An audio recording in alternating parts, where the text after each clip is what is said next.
Dakle, tako.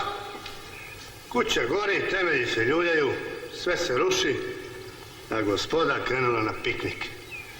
Gospodin ministar sa svojom svitom. Pa kako to govorite sa jednim ministrom srpske vlade, gospodine poručniče? Uostalom, ja sam na službenom putovanju. Bio sam na sastanku sa članovima nacionalnog komiteta. Gospodine kapetane, pokažite mu našu propusnicu. Ma to me uopšte ne zanima. Radojko. Gospodine poručniče, zbog ovakvog vašeg ponašanja ja ću se žaliti vašoj komandi. Znajte, gospodine poručniče. Ti to me baš zabole. Nego, šta radi ova lepotica ovde? Da nije možda i ona službeno? Ona je moja sekretarica. Ma nemojte. Odlično. Baš mi treba sekretarica i to odmah. To ne dolazi u obzir, poručniče.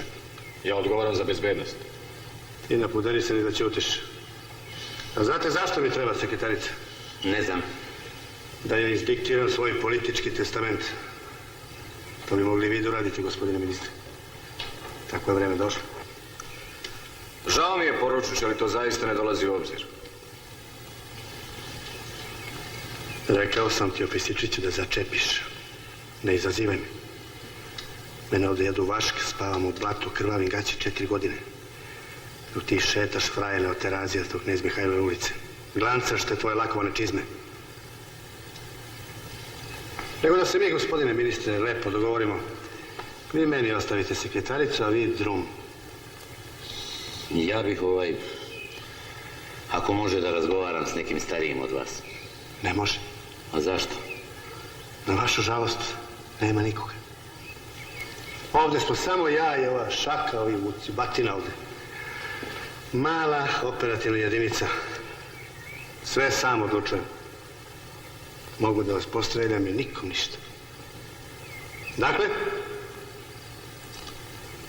Pa,